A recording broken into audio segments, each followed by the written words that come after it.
E aí, pessoal? Tudo bem com vocês? Muita gente considera que o grande espetáculo que o piloto brasileiro Ayrton Senna deu lá no ano de 1985, o seu segundo ano dentro da Fórmula 1 e o primeiro pilotando pela Lotus, foi a vitória que o Senna conquistou no circuito de Estoril, na segunda etapa da temporada, o Grande Prêmio de Portugal, de 1985. Aquela vitória embaixo de muita chuva, que foi realmente um verdadeiro espetáculo do Senna na conquista dessa sua primeira vitória na Fórmula 1. Mas o Senna fez outra prova ali naquele ano na Fórmula 1, que na minha opinião teve um nível de pilotagem e de inteligência dentro da pista ainda maior do que ele executou ali em Estoril. E foi no Grande Prêmio da Bélgica, de 1985. E essa é a nossa história de hoje.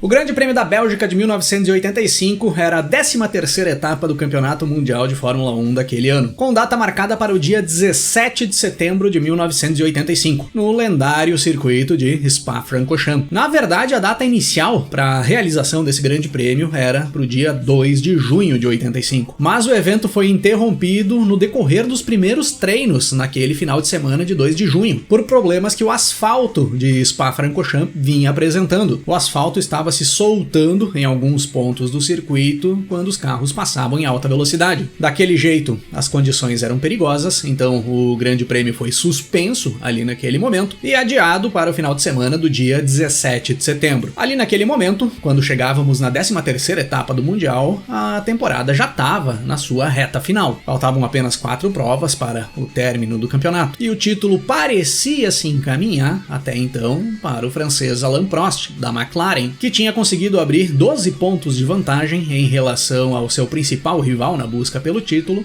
o italiano Michele Alboreto da Ferrari, após a vitória do francês no Grande Prêmio da Itália de 1985, que tinha sido realizado semanas antes do Grande Prêmio da Bélgica. O Prost ali naquele momento então tinha 65 pontos conquistados contra 53 pontos do Alboreto. Na terceira posição, na tabela do Mundial, nós tínhamos outro italiano, o Hélio De Angelis, que era companheiro do brasileiro Ayrton Senna na Lotus. O De Angelis tinha até então 31 pontos conquistados e já praticamente ficava fora da briga pelo título mundial. O Senna vinha logo atrás, na quarta posição, com 23 pontos até então. E após uma fase de inconsistência do Senna ali no meio daquela temporada de 1985, o Senna tinha conseguido retomar o caminho dos bons resultados nas últimas etapas. A partir da 10ª etapa da temporada, o Senna tinha conseguido emendar 3 pódios em sequência, na Áustria, na Holanda e na Itália. Mas as vitórias não tinham mais aparecido. Somente aquela lá, na segunda etapa da temporada,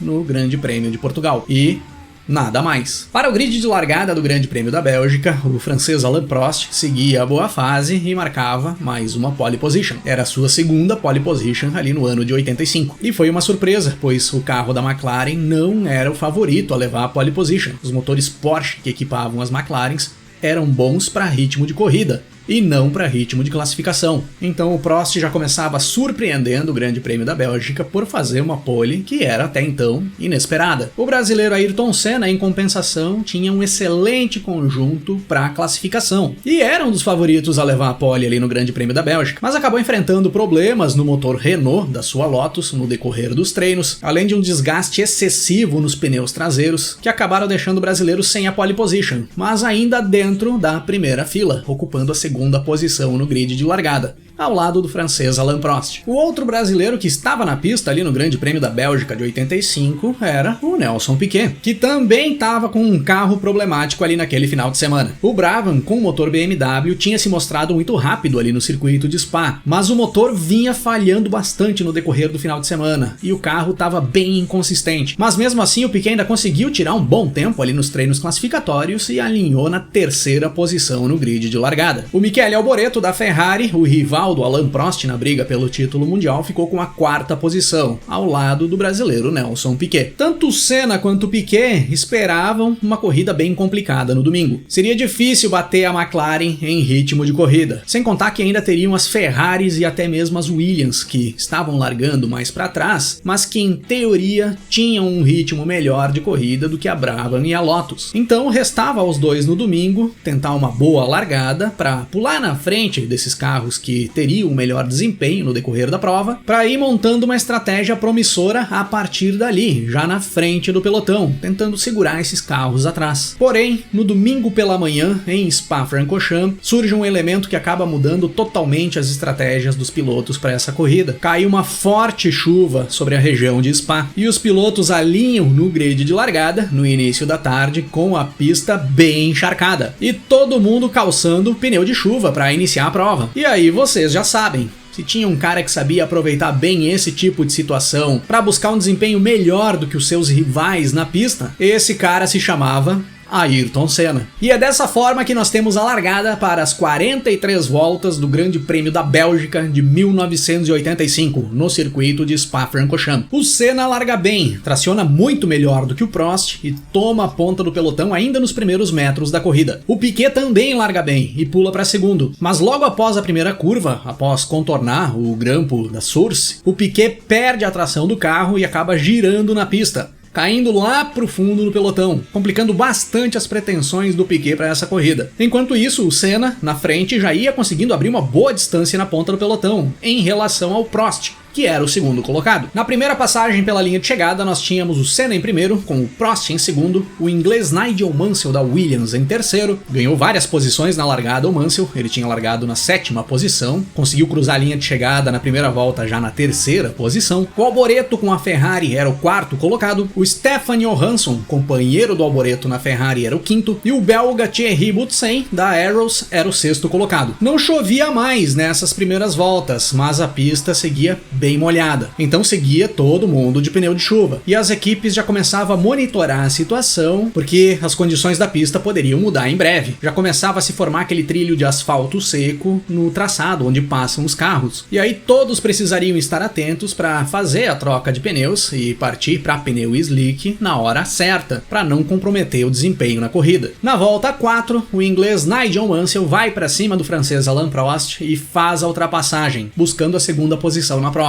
Passando da volta 5, o Senna ia conseguindo abrir bem na liderança da prova, e o Mansell também ia conseguindo abrir em relação ao Prost. Enquanto isso, o Michele Alboreto da Ferrari abandona o Grande Prêmio da Bélgica, com problemas no carro, e já ia ficando longe a possibilidade do Alboreto conquistar o seu título mundial na Fórmula 1. Nesse mesmo momento, o Nelson Piquet faz a parada nos boxes para trocar os pneus, sair dos pneus de chuva e partir para pneus slick, pneus de pista seca. Ele foi um dos primeiros pilotos a tentar essa mudança de pneus, para ver como seria o desempenho do carro naquela pista que estava meio seca, meio molhada. O Piquet já estava com a corrida bem prejudicada após aquela rodada lá no início, após a largada, e valia a pena mesmo tentar alguma coisa diferente ali naquele momento. Antes de chegarmos à volta 10, todas as equipes já se movimentavam bastante nos boxes, providenciando as trocas de pneus de chuva para pneus de pista seca nos seus carros. Nesse mesmo momento, o Stefan Johansson da Ferrari também abandona a prova, com problemas no seu carro, e a Ferrari já ia encerrando as atividades no Grande Prêmio da Bélgica de 1985 com menos de 10 voltas completas, complicando bastante a situação da Ferrari no Mundial de Construtores, pois a Ferrari ali naquele momento era a 2ª colocada no Mundial de Construtores e poucos pontos atrás da McLaren, sendo que ela havia grandes possibilidades de passar a McLaren nessa corrida, pois a McLaren tinha alinhado somente um carro no grid de largada, somente o Prost alinhou com a McLaren. O austríaco Niki Lauda, que era o companheiro do Prost ali em 1985, tinha sofrido um forte acidente no treino de sexta-feira, machucou uma das mãos e optou por não correr o Grande Prêmio da Bélgica. Enquanto isso, Senna, Mansell e Prost entram nos boxes para fazer as suas trocas de pneus, para sair dos pneus de chuva e partir para os pneus de pista seca. A Williams é a equipe que trabalha melhor nessa parada e coloca o Mansell na frente do Senna, ali dentro dos boxes. Porém, logo na saída do pit, o Senna vai para cima do Mansell, bota o carro no lado molhado da pista, na descida antes da tomada para Eau Rouge, e faz uma bela ultrapassagem para cima do inglês, retomando a sua posição na pista. E aí nesse momento momento o Senna era o terceiro colocado na corrida e o Mansell era o quarto. O líder era o Hélio De Angelis, o companheiro do Senna na Lotus, que ainda não tinha parado para fazer troca de pneus, e o segundo colocado era o belga Thierry Boutsen da Arrows, que também não tinha parado. Mas antes de fechar a volta 10, o Senna já fazia ultrapassagem para cima do Thierry Boutsen e subia para a segunda posição. E logo após abrir a volta 11, o Senna passa também pelo Hélio De Angelis e já era o líder da corrida novamente. A partir desse momento, nós tínhamos os pilotos sofrendo demais na pista para conseguir manter os carros dentro do traçado. Por mais que já estivesse com um trilho seco, ainda tinham muitos pontos com bastante água no decorrer do circuito de Spa-Francorchamps. É um circuito longo e as condições são muito diferentes de um trecho do circuito para o outro. Sempre foi um problema de Spa. Então os pilotos que tinham optado para partir para pneu slick a partir desse momento vinham sofrendo demais na pista para conseguir se manter na pista. Nosso grande amigo Nigel Mansell, que o diga, que na perseguição ao Senna para tentar tomar a primeira posição do brasileiro, fez isso aí, ó. Tava extremamente complicada a situação da pista. E somente um carro desses que tinham feito troca de pneus, que tinham partido para pneu slick, conseguia manter um bom ritmo naquela pista meio seca, meio molhada. A Lotus do brasileiro Ayrton Senna. Chegando na volta 12, nós tínhamos o Senna em primeiro, com o Mansell em segundo, o De Angelis em terceiro, o finlandês Keke Rosberg da Williams na quarta posição, tinha conseguido evoluir bem na corrida, o Keke Rosberg, que assim como o Piquet foi um dos primeiros a mudar de pneu de chuva para pneu slick. O Prost era o quinto colocado e o francês Patrick Tambay da Renault era o sexto. O Piquet nesse momento era o 14º colocado na corrida. Passando da volta 15, o Senna ia fazendo volta mais rápida em cima de volta mais rápida e ia abrindo uma grande vantagem em relação ao segundo colocado, que era o inglês Nigel Mansell. Nesse momento a vantagem do Senna já passava de 10 segundos e era nítido que ele ia pilotando como se a pista estivesse seca, em condições normais. Quem conseguia ir dando uma boa melhorada no ritmo nesse momento era o Prost, que começava a se aproximar do Rosberg na briga pela terceira posição, já que o Hélio De Angelis, que vinha na frente dos dois, já tinha parado para fazer sua troca de pneus. E o Piquet também ia rendendo muito bem e já tinha conseguido subir para a nona posição e tentava se aproximar da zona de pontuação ali naquele momento. Passando da volta 20, começa a chover novamente em parte do circuito e começa a chover forte e todas as equipes passam a se preparar novamente para receber os pilotos para fazer mais uma troca de pneus e aí partir novamente para pneus de chuva. Mas os pilotos preferiram arriscar.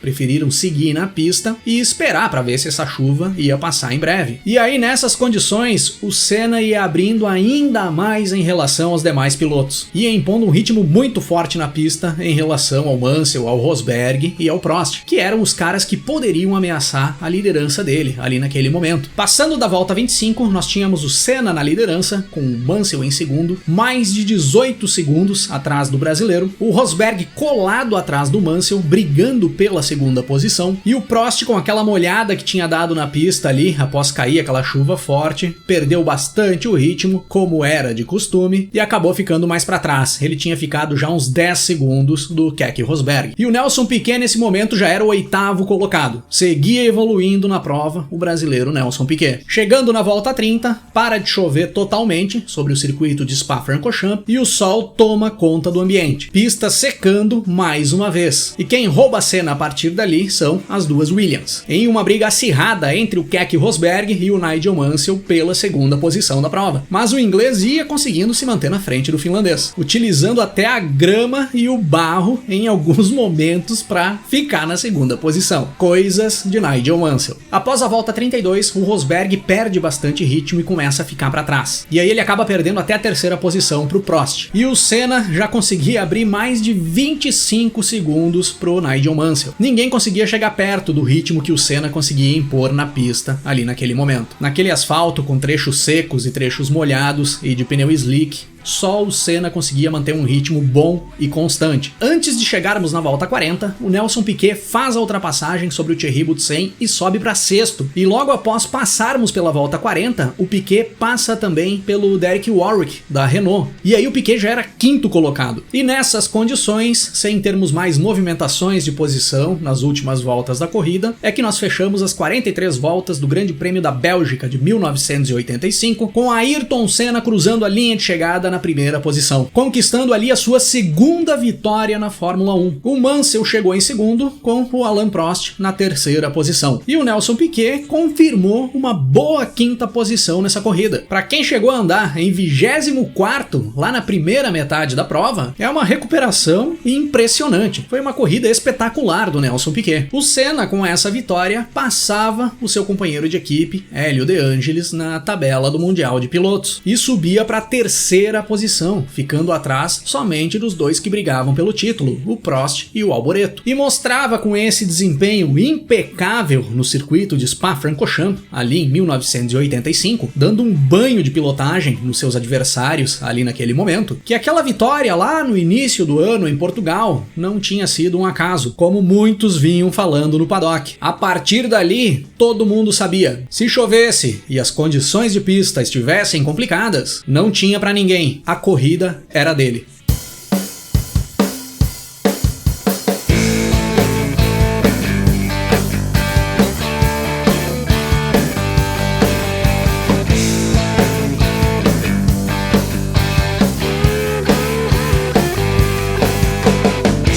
Siga conduzindo a sua história. Em algum momento você vai passar.